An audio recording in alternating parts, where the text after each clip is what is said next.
Strive and Thrive is a collection of discussions featuring guests from various fields, focused on guiding entrepreneurs in creating businesses that excel in every aspect: people, planet, and profit.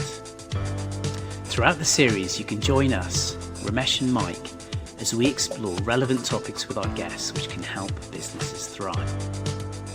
Romesh and I met while I was supporting a client transforming their business, and I needed finance director support and reached out to him and his team. Since then, we've become good friends who share a passion for business and entrepreneurship. If you like today's discussion, then you want to subscribe to our YouTube and Spotify channels.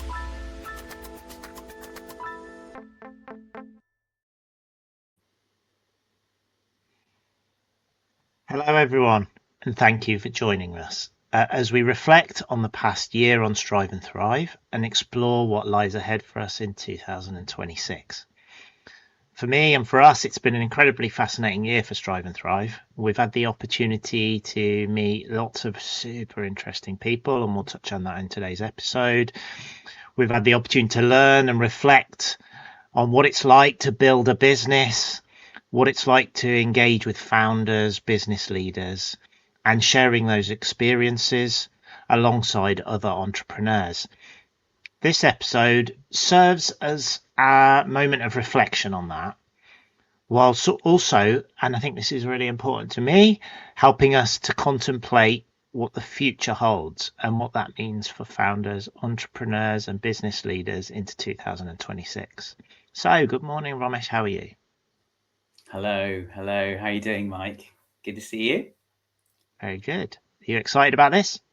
Yeah, definitely. I mean, firstly, gosh, 2025 has flown by, and, we've got 2026.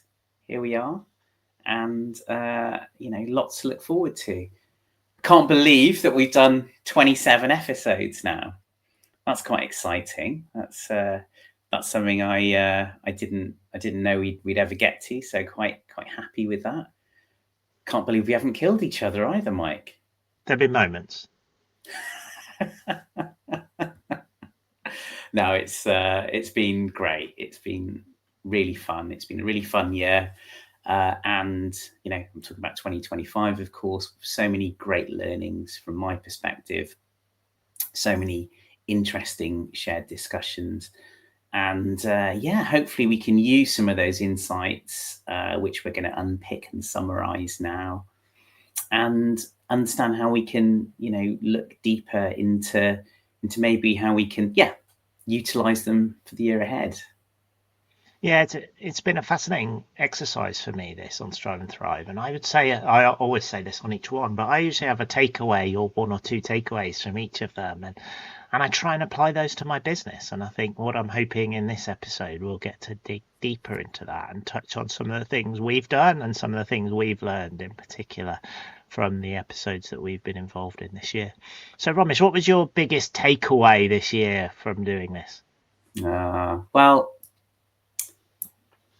So look, again, simply that we've been really privileged to discuss ideas, share stories, learn together with a cohort of incredible leaders and achievers. We all have our individual skills and experience, but if you're running an SME business, a startup or scale up, you should always keep learning. So that's been my takeaway. There's so much to keep learning, and it's really exciting and interesting and motivating. So, Mike, why don't we recap some of our biggest insights and messages during the series and apply them going forwards? Yeah, really good. So I'm going to start with the first one, and this is one of those that you and I talk a lot about, Romesh, and it's one that actually a lot of people who've listened to our podcast and sort of touch base with myself and talk about it have resonated the most. And it's a quote from Kim Abbott, and she says, "Love the problem, not your solution." Quite maybe a philosophical one, but actually it resonates with a lot of people that I talk to. What's your thoughts on this one, and why is it one that's always jumped out to you? It was such a powerful message from my perspective. And I think it's because what Kim's really saying is, focus on what your customers need. There is ultimately a temptation for founders, business leaders to fall in love with actually their service or their product, which is quite natural because it's your baby when you're a business owner, right? But actually, is it properly serving what your customers want and need? And I think asking that question and trying to be actually brutally honest with yourself and exposing yourself to the rigor of testing, speaking to customers, I think is a really, really good discipline, because you might find actually you need to adapt even slightly what you're doing to make it much more effective and meaningful and therefore successful. So that for me really resonated. I thought it was such a good, succinct way of coining that thought, and to apply it to this year, 2026. It's 1st of January after all. I think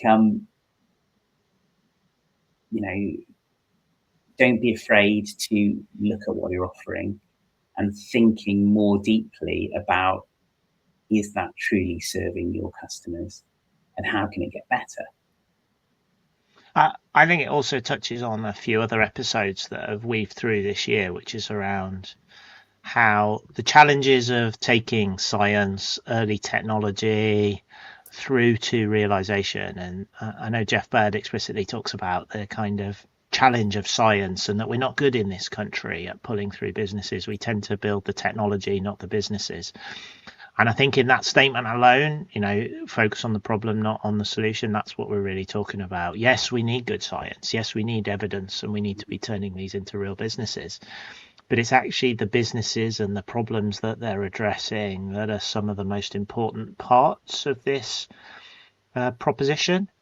And I know when Frances was talking about the work she does on Speak Out Revolution, I think that was, again, really into the design thinking mindset. What are the problems the users are having? There are individuals out there who are being bullied, and we need to find a solution to this problem, and that required for them capturing more data. And I think it's that passion in the problem that is something that mustn't get lost when people start to build their business. It's often what the starting point is, but it may not always be the kind of how they build the business.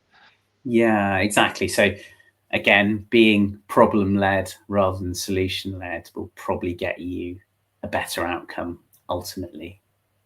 Totally. Yeah, and I think a few of our talkers have talked about VC funding and all those sorts of places, and I think that's for me where the benefits are most sat, is that you're really understanding what you're trying to do and who you're trying to do it for. And I think holding that lens, it's hard though when you're trying to build a product too, to not have a list of things you want to build and to be proud of what you have built, rather than actually who's this for, and what they have their needs changed, and what are their problems, and how we go and addressing the fundamental problems.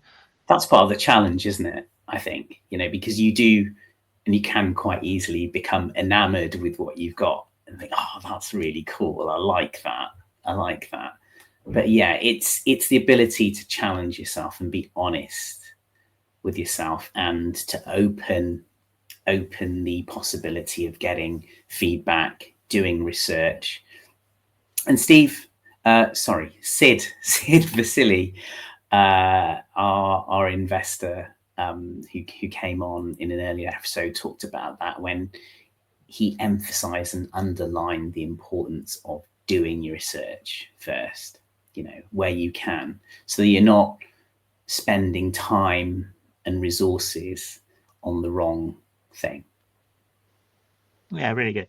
And I'm going to move on to another one that sort of aligns to this, but takes you in a different space. And this is probably my biggest takeaway this year, and learning and phrase that I've used that I've not used before.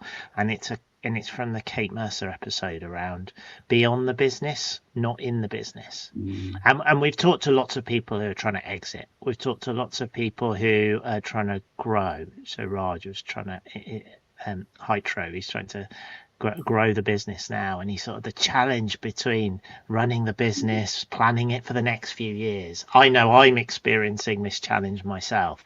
Francis mentioned it. Nearly everybody we talk to finds that challenge of I am really busy on a day-to-day basis, but how do I ensure that I find the time to stand up, look out, think about what I'm doing, be very strategic about the plans, and find the headspace to do it. And I think that phrase by Kate, we've used it on most episodes since then as well. And it's probably, I think, one of the biggest challenges founders find. I couldn't agree more, and I totally empathize with it, right? Because I mean, yeah, you're well, what I find personally and what I see with lots of businesses, you're just running. You're running, you're sprinting all the time, and you're focusing on what you're doing day to day. And that's really, really important. But you must also, at times, and as regular as you can, take a pause, take a breath, and take a step back, look at the bigger picture. Because if you're not doing that, you'll miss so much. This is actually a great time of year for me personally to take that pause. I like the Christmas and kind of early New Year period because it tends, certainly for my business, to be a little bit quieter. Obviously, it's a great and important time to recharge your batteries, and I think it's important for founders to look after themselves and recharge and freshen up a little bit, but also to, when you're not in the midst of the chaos, just look back, take that helicopter view, and understand: are you going in the direction you want to go? What are the milestones? What are the indicators that are showing you that you're on the right path? And for 2026, for this new year, what are you doing? And are you thinking of doing anything differently yourself, or have you done anything differently yourself in the last year? Sort of thinking about that, learning about being more strategic rather than more operational. Are you thinking anything differently for yourself? Either what you've done in the last year or what you're going to do next year? I think I'm gonna, looking back at what happened last year, I'm gonna carve out more time specifically to ring fence, if you like, a bit more strategic thinking, because it's not just planning ahead, it's actually measuring against that plan. I think there's the accountant in you. There it is. Yeah. Sorry. Yeah, it's important, isn't it? Right. I mean, there's no point having a plan if you can't measure against it. You don't know where you are, right? And the part of the power of a plan is it should be realistic and achievable. It should be stretching somewhat. And I've been using this period to set that up for myself and my business this year. And yeah, I want to see where I am, but also take a pause and a breath and look and think during 2026, what else is happening? We're in a massive a time of massive change, and we'll talk about that in due course, I'm sure. But we need to reassess very often, I think, now, and it's important to really understand how critical strategic thinking is. Yeah, interesting. I've taken two sort of approaches to mine. One is I run two businesses, and I've set up very structured quarterly reviews of both organizations to develop that kind of bigger picture sense of what we're trying to achieve. So, which I think has been really helpful as that pause and review to reflect. But I've also carved out tactical time in my diary to really begin to think about that on a day-to-day basis. And I think that being very strategic. I've also really begun to think about, and I think a lot of this has been said by many people we've talked to this year, beginning to think about what your exit strategy is and whether there is one or not, and what that looks like. And if you're going to do it, put the pieces of the puzzle in place earlier than you probably would originally do. I don't know exactly when I'm going to exit, how I'd exit, or anything like that, but begin to actually contemplate that. And in doing so, I've started to realize gaps in the way the business is structured that need addressing now. not in the future. And so I'm beginning to sort of really contemplate those. So I'd say they've directly led to action this year and things I'm going to definitely do in 2026. That's interesting. Yeah, and that's a powerful point, really, because I mean, Chris Maslin touched on that. Andy McNulty touched on that when he talked about exiting his business. Debbie Gilbert, if you remember, talked about that as the first thing that informed her before she set up her business. Yeah, she was the most proactive of all those people in there in terms of making decisions. Really interesting. So I think that's key. That's key. And you don't need to have all the answers, but I like what you said there of just thinking about components of that.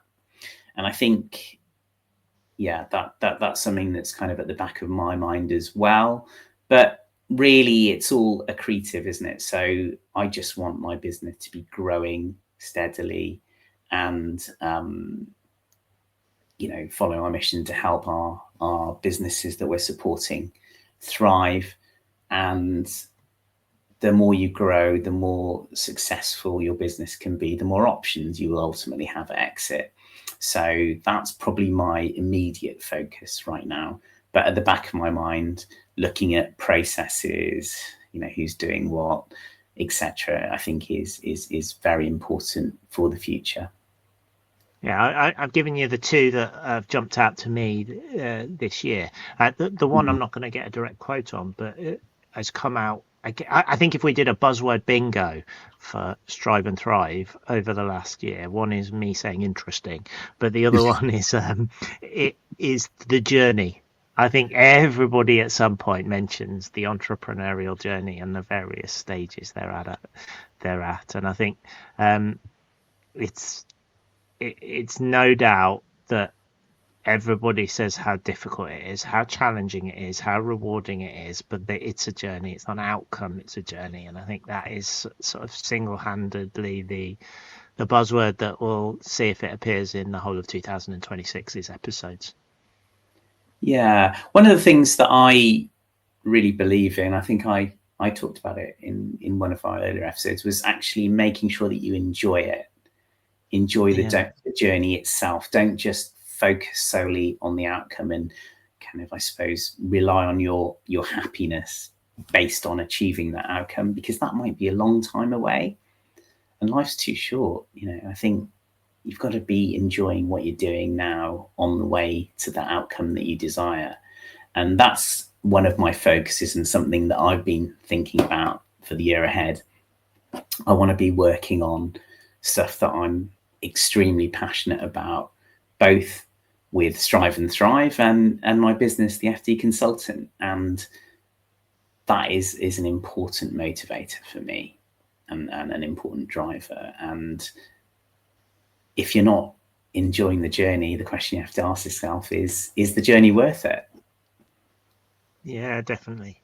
I think there's been some lovely comments in the last year about everyone sort of saying that, and that it can get difficult, and you're not always going to achieve what you want to achieve, but it's if you keep going that you can do quite amazing things, and it's to enjoy that journey and to enjoy those really little experiences that make it such a rewarding experience being a founder and an entrepreneur.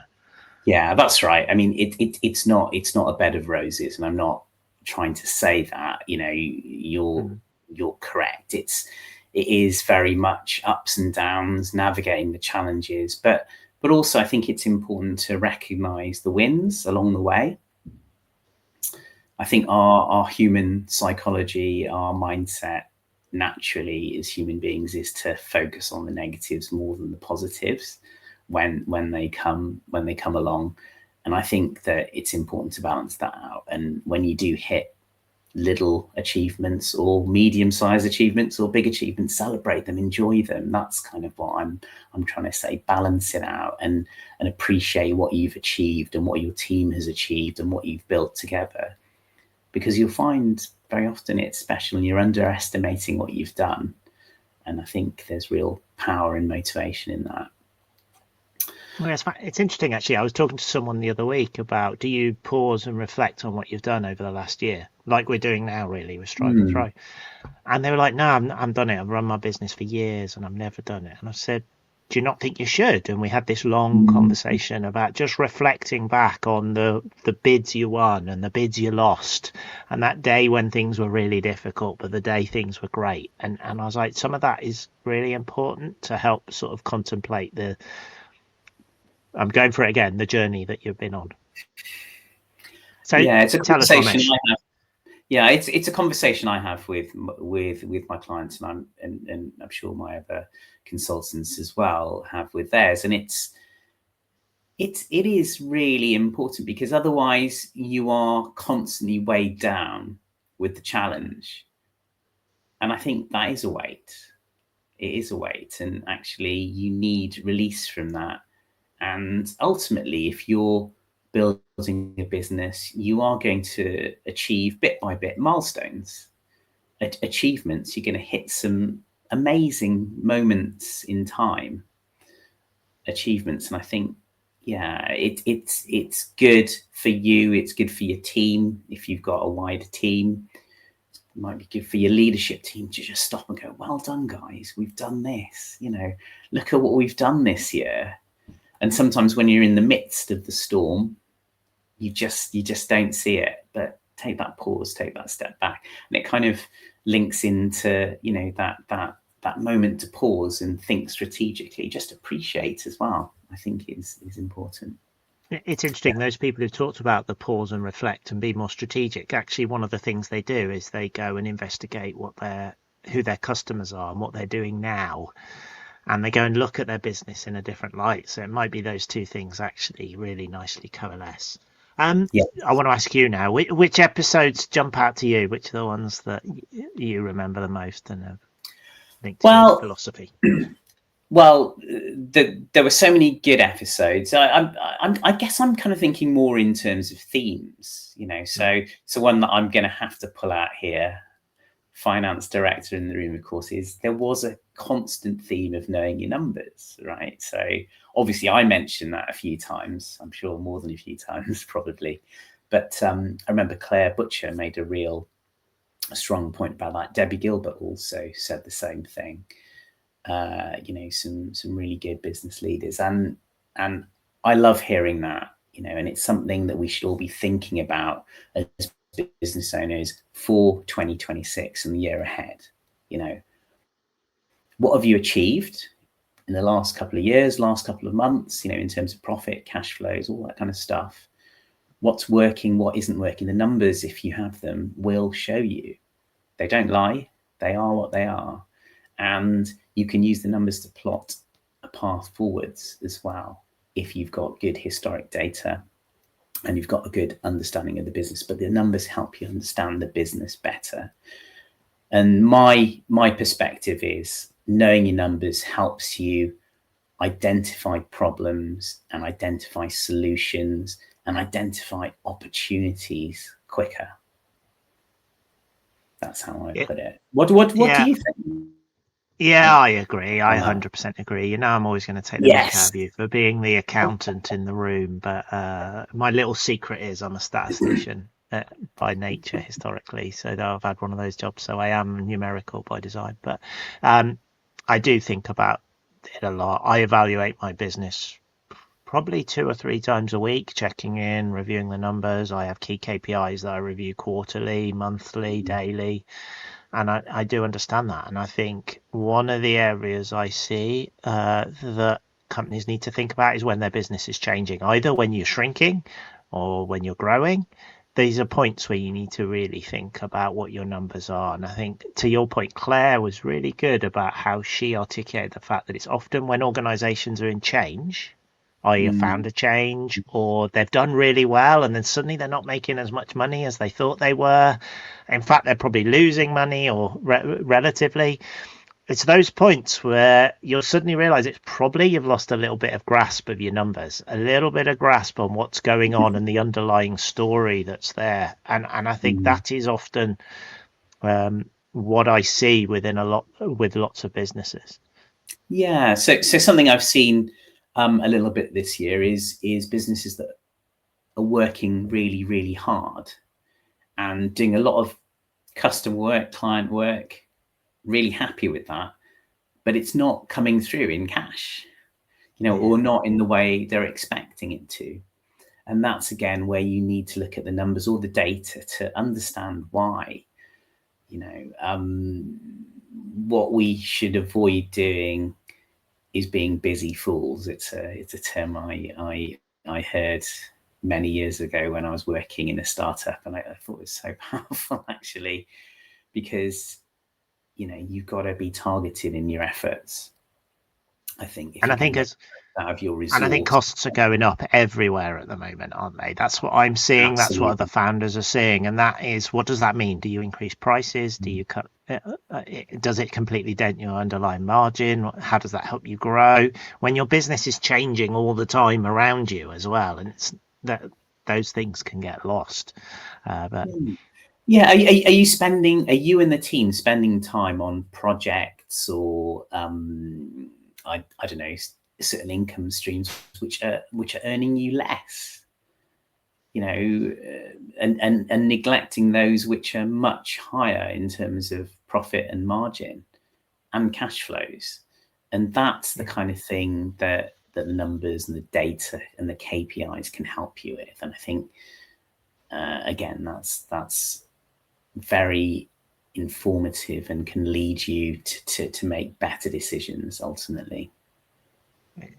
I agree. Yeah. I sadly agree with you, Romesh. I do think that's one of the most important things. And I think if founders aren't naturally numerical, they should find someone who is numerical to support them. And I think there's a number of founders we've spoken to who have operational people support them who are more numerical so that they're able to keep an eye on it for them, because they may be good salespeople, good builders, good consultants, good software developers. That if numbers aren't your game, find someone to help you do it. Yeah, exactly. Well, do you remember the Peter and Sarah Moles episode where we Yeah, talked that best about example, winning? right? I should have Yeah. come up with that one. Well, no. Well, between us, we'll get there, Mike. So Yeah, I think surround find a yourself with wife who's people. very numerical, and then you're off. Absolutely, yeah. But surround yourself with good people internally or externally, and there are good cost-effective ways to do that. Our businesses help in that way in different areas, but yeah, it's important to have a good team supporting you because you can't do it all on your own. I think that's the key message. Do you remember the David King episode, Mike, when he talked about the value of time in business? Yeah, it's good, that one, because he has explicitly stated something that everyone has spoken about has not articulated as time. Everyone we talk to talks about, I'm busy, I'm doing operational work, I can't be strategic, I don't spend enough time with customers.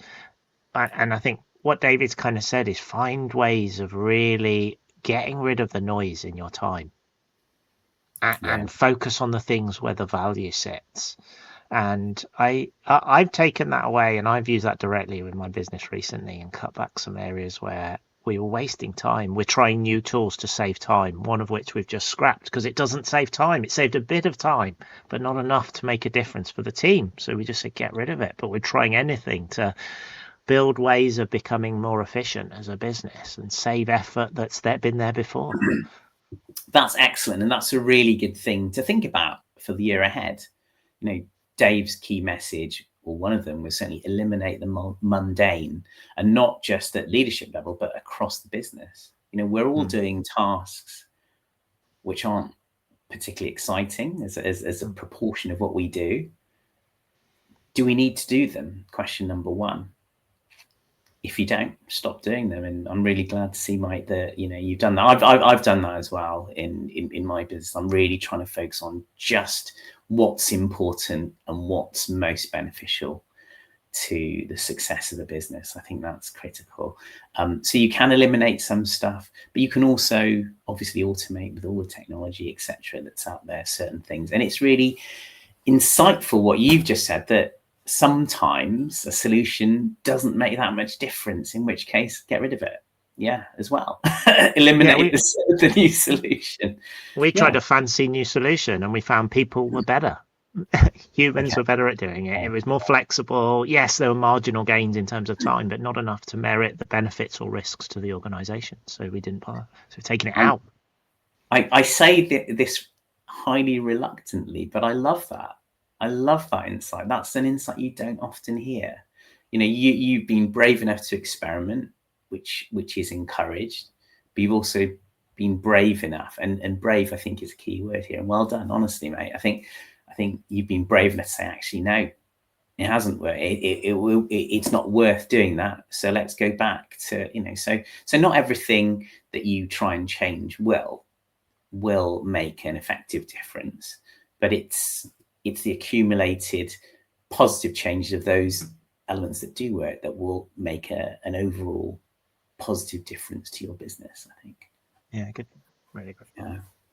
I love the Jeff Bird episode about social intelligence and how all good business leaders need that. Mike, what did you like about that episode? So I've got a big curiosity about emotional intelligence and how leadership is more of a human-based sport than a technical-based sport. And I think what Jeff has, and the reason I invited Jeff onto our show is I think the social intelligence is so important. The ability of people to interact, the ability of people to know how to engage, both from a sales perspective, from a team leadership perspective, is something that is not fully formed in terms of leadership and thinking in businesses. And I think the kind of thought process and the robust science behind what Jeff's doing makes it hugely relevant. And I think we live in a world where there's high amount of communication at pace, and finding that integrity and that ability to work collaboratively with other people is such a good skill set. And I think it's something that all founders and their team should really consider. Definitely. Some of my takeaways and insights from that episode were something that Jeff said, which I thought was incredibly powerful. Often in organizations, particularly in larger ones, you see people elevated to leadership who aren't best suited for leadership. And they've been put into a leadership position because of technical skills, for example. And that was one message, and I think that's right. But what Jeff has said is you can support those people better by helping them develop that social intelligence to essentially improve their leadership skills and make them more effective. And that was a key message, right? That, some people naturally have better social intelligence than others, but you can work on it, you can improve it. So it's having that awareness of, okay, it's important if I'm leading my organization of whatever size, and I'm going to work on it. And the other key message for me was that, for me, I was trying to unpick what's the difference between social intelligence and emotional intelligence. And I see social intelligence as a part of emotional intelligence, but it's the part that's maybe more measurable, the way you interact with people. We had a discussion afterwards, Mike, and you gave me that kind of thought as well. So yeah, if you're leading a business, whether it's a one-man business or whether it's a bigger organization with a wider team, social intelligence internally and externally, and improving that, the way you interact with people, the way you empower them, the way you help them get better, the way you provide them with solutions, the way you communicate to them, the way you inspire them will ultimately help your business if you can keep improving on that. Yeah, and I think this touches on, and I'm going to jump onto another sort of theme that's come out this year across multiple episodes, but it's that idea around networking and building a strong cohort of fellow founders, advisors, mentors to yourself as a entrepreneur. And I'd say, Stefan talks, he's all about networking, and he's kind of books and Stephen produces stuff. Thomas, yeah, absolutely. Yeah, he's networking But king. But Alex Priest Yeah. also talks a lot about it in terms of building your own brand and engaging, and we've seen the amount of founders that sort of are in networks, are finding close cohorts of support to help them really think about running their businesses and what that looks like.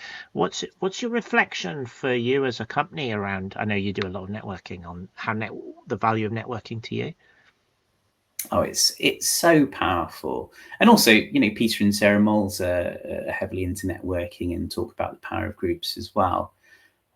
It's for me, it's been absolutely mission critical in terms of, I suppose, getting help and support in terms of how we offer our products and services, and also finding new clients, right? If you're gonna, I'm not a pushy salesman type.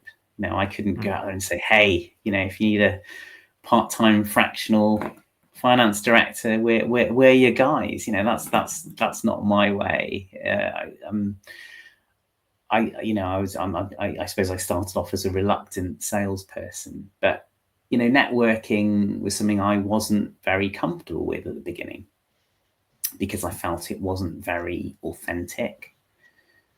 But having gone through that journey and then met the likes of Stefan and spoken to the likes of Alex, Peter and Sarah, just be yourself, lean into that, don't oversell, just focus on meeting people and see how you can help them, and you'd be surprised at how many people want to help you. And if you go out with that kind of approach, seek to help first, listen, understand, some of it might come back, but it doesn't happen overnight, and it should never be an expectation.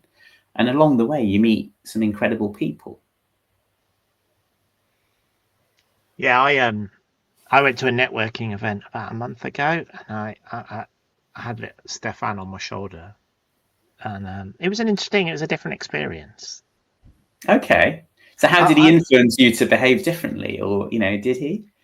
Just don't worry about the outcomes. Have that conversation. Just chat to people. See where, be open to what they've got to offer, and know that they want to talk to you as much as you want to talk to them. And recognize that in a network, yes, you all have a kind of business need to be there, but you're not going to naturally coalesce those together in a 5-minute conversation. Don't try. Don't go and have a conversation with them hoping that they're going to buy your product, for example. Go and have a conversation with them because you're massively curious about what they're doing. And I think that bias between thinking it's a sales meeting versus it's just an opportunity to go and introduce yourself to interesting people, interesting companies, it creates that different mindset. I think that's the absolute key. I mean, think about your own experiences when people have come up to you. The people that I've connected with the most, the ones who are interested in me and kind of, ask me about stuff rather than kind of just going into this huge monologue about what they do. It's a little bit of a turn-off. It's quite self-interested, and I just think everyone's got their different set of values, but I like to listen, understand, and explore, and that's a good way to approach networking, I think. And if you do it authentically and you're comfortable in your own skin, you can meet some fantastic people, make connections, have no expectations. But again, if you seek to help first, then over time stuff will come back to you. And it's not a quick game, I would say, but it's a powerful and it's a rewarding thing to do. How do you think you've changed with your networking? What's been the effect on Romesh from doing all the network that you're involved in? Right, good question. Personal question now. Come on. Yeah, well, look, I think look, when I started my business, I didn't I didn't really enjoy networking. I'm a people person. I like people and I like meeting people, but in a corporate environment, and that's how I viewed networking events. It's like, oh gosh, I'm going to have to meet these people and kind of play a professional role, if you like. Whereas now my focus, I'm just myself. And I want to go in and, one of my passions, and it's a shared passion you have, is learning and curiosity.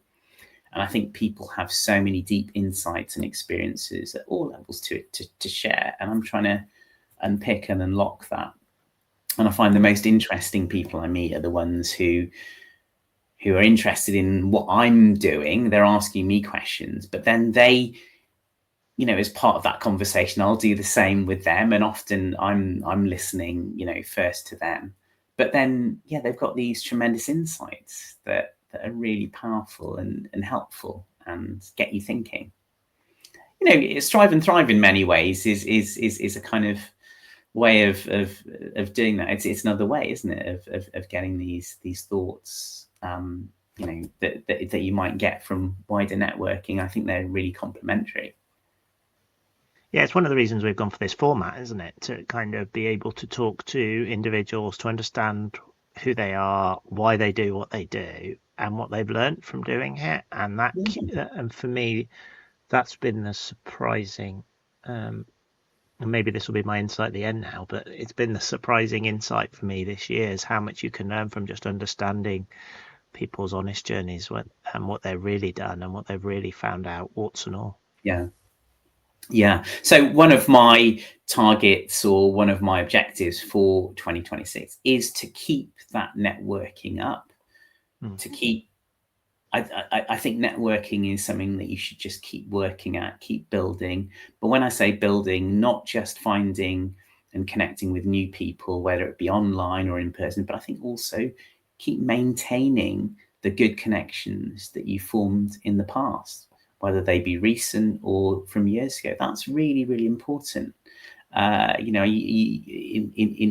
my view, networking is powerful only if you maintain relationships as best you can. It's difficult.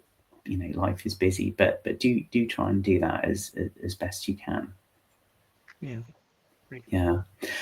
We had some great stuff from Matt Mullen and Raj on changing environments, planning for the future. Mike, you're at the forefront of innovation in terms of what you're trying to do with your business. How do you see 2026 developing?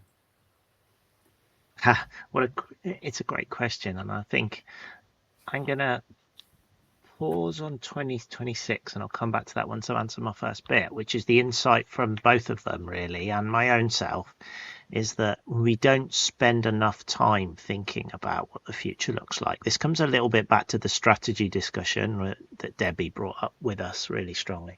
What does the future look like? What's it holding in place? And what action do you need to do now for the future? And I don't think as founders we do enough of that. I think we have a very good ability to think about our product in the future and have a plan for it. But actually, what are the outside influences that might change that is something that is much harder to do and a lot more difficult. I would say AI gets mentioned on virtually every podcast, maybe my fault too, but virtually everyone has a discussion about what it will mean, what it can do, what it can't do, what the potential is. And I think I talk to Matt a lot, and one of Matt's area of interest is really getting organizations to think scenario planning, which more falls into your world, Romesh, of being a little bit more analytical than just sci-fi and really beginning to think about what scenarios could play out for your business. What happens if you don't get your funding round? What happens if your main customer disappears? What happens if your main customer doubles in size suddenly for you? Thinking about these things allow you to begin to really contemplate what 2026 looks like as a business and be able to not panic, but actually reduce the residual risk, reduce the risk on your business and really begin to think about next year. And if you think about 2026, if I talk about my own company, we're we're heavily investing in one business and we're growing revenue in the other. And for me, they're both very different, and I've got to prepare them in different ways. And I'm asking different questions. On one of them, it's what's the market, what's the customer landscape, what's the value chain, what's happening in the US, in Europe, and how that could impact my business, and what are the things I might need to do. Whereas in the other half of my business, it's what are some of the economic changes. We did a budget special. What will that do for my businesses? And I think it's being able to think about those scenarios, map those scenarios out, and begin to contemplate them. I think people often assume there's going to be one future rather than potentially a multiple set of Mm. futures, and to begin to really think about the scenarios that could play out and the impact on your business. No, I love that. I love that. And that can be scary. That can be a scary thing to do, right? But remember that you can have multiple scenarios. You can have your your base case, what happens if things tick along? What's maybe a negative scenario, a kind of slightly more downbeat path forwards, and what's a better path forwards? You've given some good examples there. And of course, the more you think about them in advance, the more you're able to adapt and flex if and when you are moving from scenario to scenario. And you won't get any of them perfectly right. It's not about that. The whole point is the exercise gets you thinking, and I suppose ultimately finding levers to push and pull to help the business move into the right scenario that you want. And what do you think some of the biggest factors that will affect companies in 2026 that they should be thinking about, Romesh? Yeah. So, I mean, you've covered, I think, the big one, AI, which we've covered and talked about a lot this year, and quite naturally. It's huge, isn't it? The impact it's going to have on the business world and wider society, and is having on the business world and wider society, is massive. You can't ignore it. And I think it's the businesses that embrace it and keep abreast of it, but also utilize it properly, are going to be the businesses that do really well. And it's really hard, isn't it? Because we're in an era of humanity where change is happening faster than ever before. It's unreal. I mean, the AI models out there are improving on, noticeably on a weekly basis. I had a client speak to me about that the other day, and it's absolutely true. I think, keep it simple. Your job as a business owner isn't to know everything about AI. What I'm trying to do is keep abreast of the important changes. And a great way to do that is David Slolley's weekly newsletter, for example, which he talked to us about, where he summarizes. I loved how he split it between news, truth and lies, and stuff that's just way out there, sci-fi, whatever. And actually, that's a good way of keeping abreast of stuff. I think, to your point, now and previously, experiment, but don't spend all of your time. One of the points David made was don't spend all of your time thinking about AI. Just get stuck in, have a little bit of an experiment, be in control of that process, and understand if that outcome is going to be positive. So that's a big one. I think we're in a period of, well, slow growth, really, aren't we, in terms of the wider economy? And I'm not just talking about the UK. I think many countries are facing similar challenges. And I think understanding again how best to support your customers will really inform your business and help you kind of navigate that path to success ultimately. Yeah, I think I'm going to touch on something you talked about with AI, and I think what we've learned as a business, we have a couple of AI products, and they're quite effective, and they've saved significant amount of time, and we're keeping them as internal tools because they're making us more efficient. And we're in that debate, do we start selling these because of the value? But as we're developing these products, what we're finding, and we keep reviewing them as a team, and we're like, actually, we can build them faster and faster and faster because of some of the capability out there. But also, in that sense, we can be disrupted as quickly.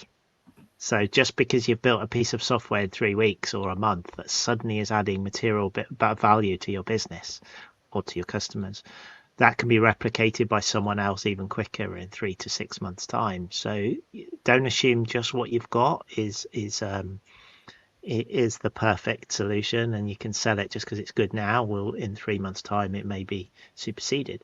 But one of my interesting learnings from a lot of these AI projects is we talk about workflow, and if you understand the workflow, that's where the IP sits these days. Understanding your organizational processes in your HR teams, in your sales teams, in your go-to-market strategies, bundling your AI solutions in there, and you can create real value, and you can save 10x time. And I think it's how you actually implement it that's really interesting. I also do think the SaaS market will be disrupted in the next few years. Everyone's used to buying big SaaS solutions, software solutions, and I do think companies will start to realize they can build in-house capability again much more quickly than they used to be able to. And we're seeing marketing teams who can build it themselves now. And I do think for those companies that are dynamic, being able to just experiment, to your point, test out these scenarios.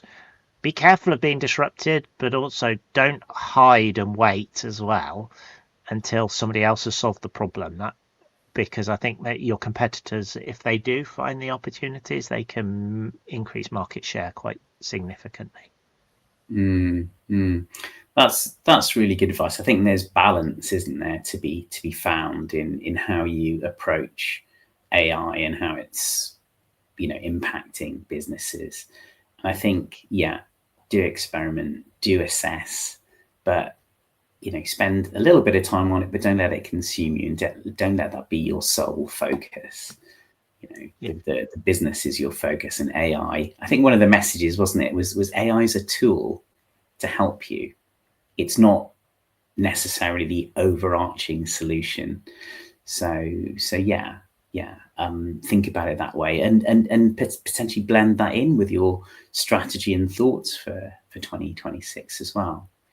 I mean, if I think about how my business, the FD Consultant, is going to focus on helping clients, we're going to look at AI solutions, continue to do that, keep abreast of them, see if there are ways we can bring them in. But if certain processes are working well that don't need tinkering with, that's fine. Keep those going, and focus on the areas where you can make a significant gain. It's you want to look for areas where you can make a big win, don't you? That's the key, I think, and then experiment there, and then try certain things. I think.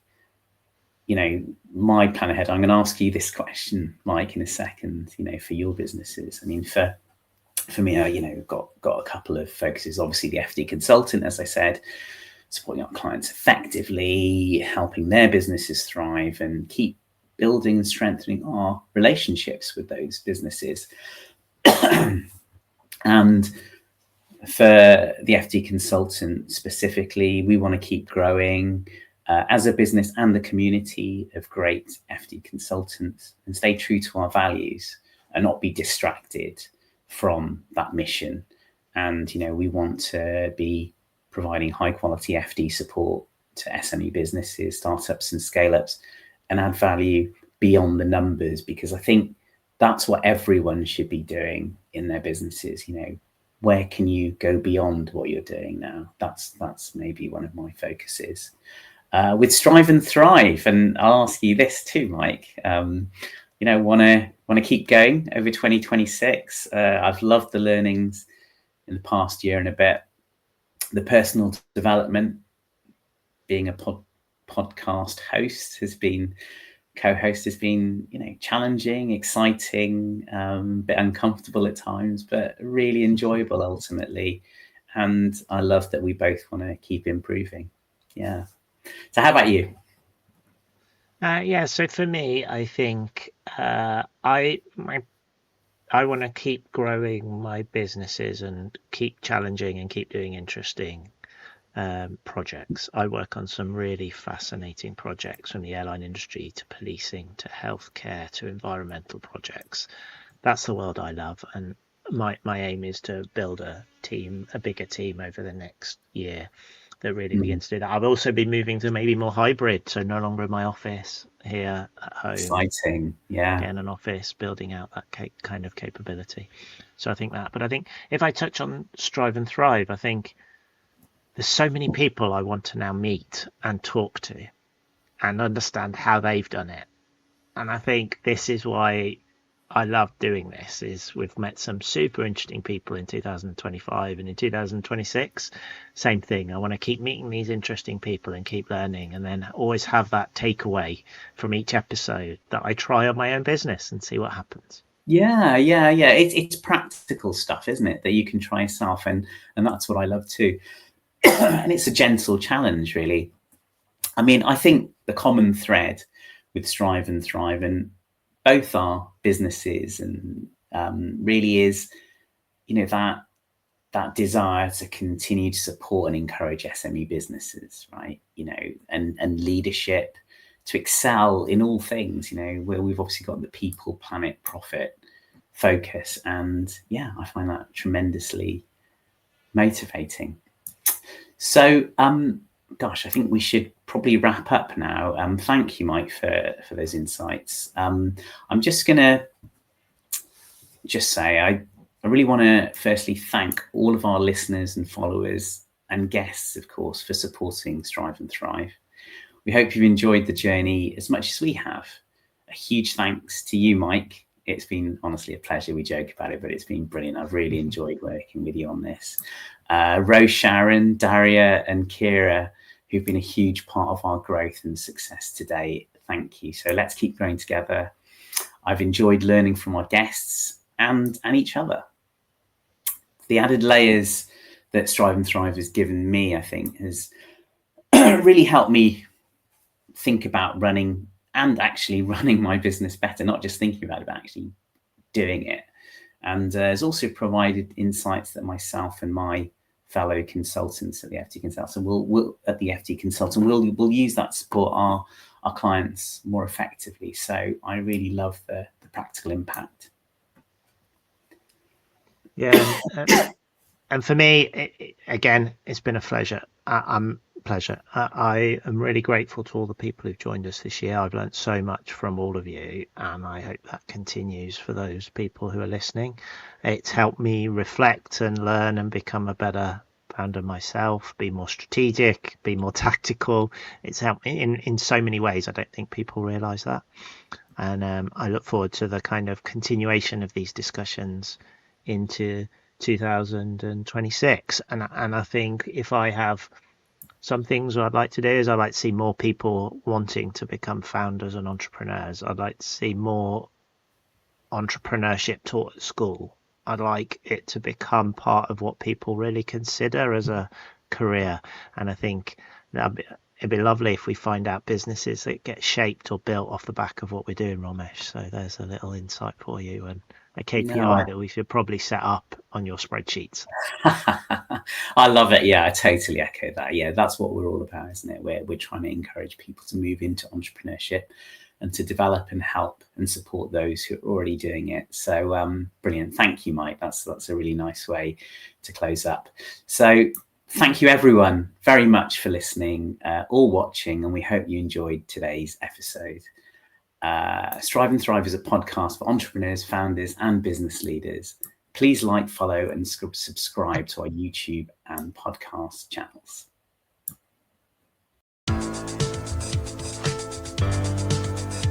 Thank you for listening to Strive and Thrive.